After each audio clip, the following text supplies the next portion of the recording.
Hi, welcome back to the Wednesday show. This is Speak Up for Blue TV, where you get the latest, greatest, and not so greatest ocean news happening around the world today, but you also get my take on it. And who am I? I am Andrew, founder of SpeakUpForBlue.com, a website dedicated to supporting the ocean conservation movement through education, awareness, and action.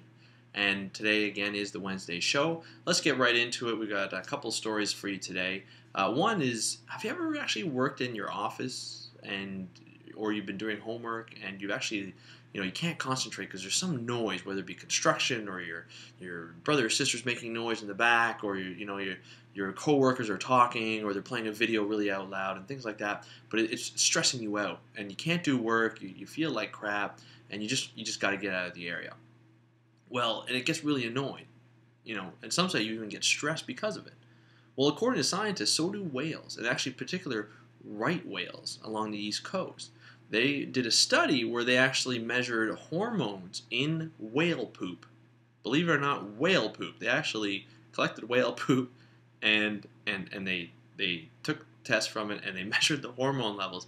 And the hormone levels that actually indicate stress, either whether the whale's stressed or non-stressed, showed that the whales were stressed when there was a lot of boat traffic going around, and when there wasn't a lot of boat traffic going around. And actually, the study took place just after 9/11, when a lot of boat traffic was restricted. There was only one or two boats in the area, and they noticed that when they took the hormone samples from the whales during that time, that the hormones were actually a lot lower, indicating less stress.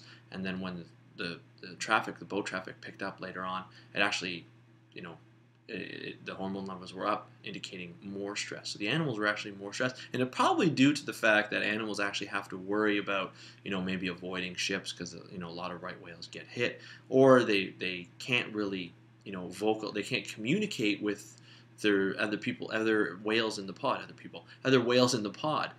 So you want to, and that stresses people out. So they use it to communicate with the rest of their pod. They use it to communicate to with their young. They use noise. They use their echolocation to hunt their prey and things like that. And if you can't use that, if you can't speak because of, like, imagine you and I, if we can't speak because of loud noise, it'll stress us out. Especially all the time. So there are lots of things that can actually stress it out. But it's really the first time that scientists have actually ever done this. Now, they've used their poop, which is a really weird way of doing it, but if it actually tells us that, whales get stressed out with a lot of ocean noise happening around, or a lot of boat traffic happening around, then it means they probably get stressed out if they hear sonar calls from Navy ships, or seismic noise from other types of instrumentation like oil and gas that they use in oil and gas exploration.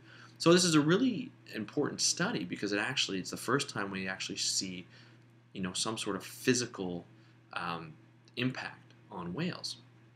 So it's very, very important. I hope you enjoyed it. I'll send the links down to that story in the description, because I think you should take a look at this and of course share it as much as possible, because this is a huge breakthrough study. But let's move on to our next story, which is again about marine mammals, but looking at dolphins, and not a positive story, because apparently in Cape Cod this past month in January, there were over 160 dolphins that stranded themselves, which is kind of odd because, and actually 103 of them so far have died because of that. And I mean, rescue efforts tried to save as many as possible, and they saved almost 60 or so, but a lot of them, at any time you do any kind of this mass rescue from a mass strand, that a lot of animals end up dying. And the problem is that nobody really knew why the animals were dying. And normally you get strandings in winter, but not this many, and it could be due to the warm weather.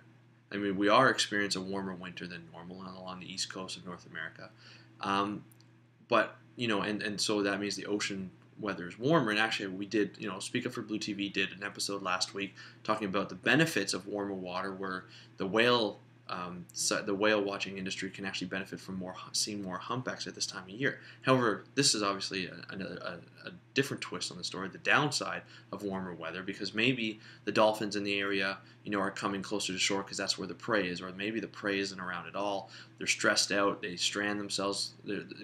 dolphins are actually, or marine mammals, are thought to strand themselves when they're stressed out or they're hungry or they can't navigate properly or things like that. There could be a lot of things. It could be ocean noise, just like in the first story we did today.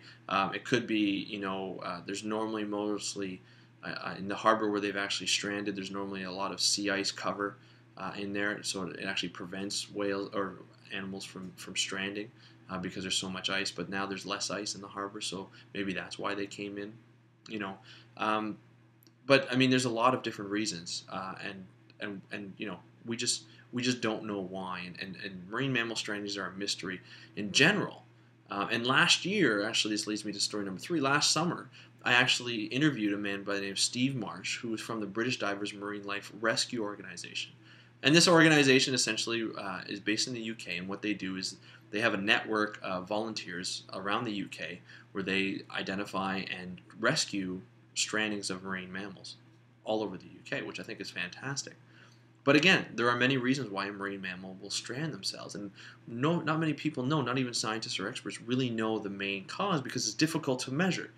For a scientist, you want to measure, before when they were healthy or before they were stranded, and then after they were stranded, you want to measure, looking at hormones and poop or whatever you want to do. But this is kind of difficult because you never really see the marine mammal, the whale, the dolphin, the seal, before it strands itself. You always see it after, so you always see the after effect. You never see the before effect, so it's difficult to measure.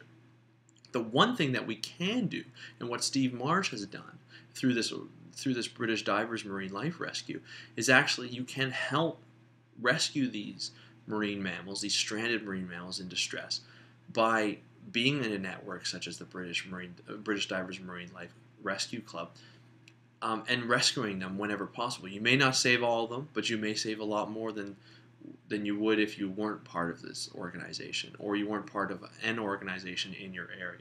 So my question of the day to you, my action item for you today is, if you're really interested in saving marine mammals and you really want to get your hands dirty and your hands wet and get in there, look up your local, your government organization or your local nonprofit organization and find out where they do rescue programs and volunteer as part of one of those people to call during a rescue or a stranding incident, and get out there and strand yourself.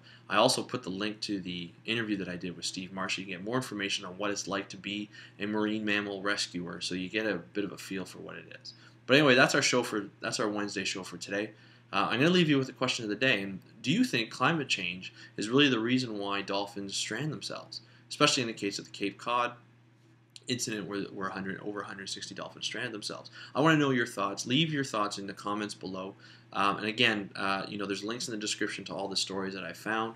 And remember, just share.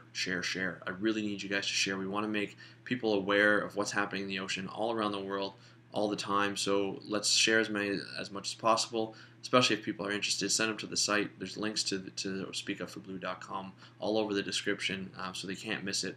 And again, my name is Andrew Lewin, founder of speakupforblue.com. Enjoy your day. Happy conservation. See you tomorrow.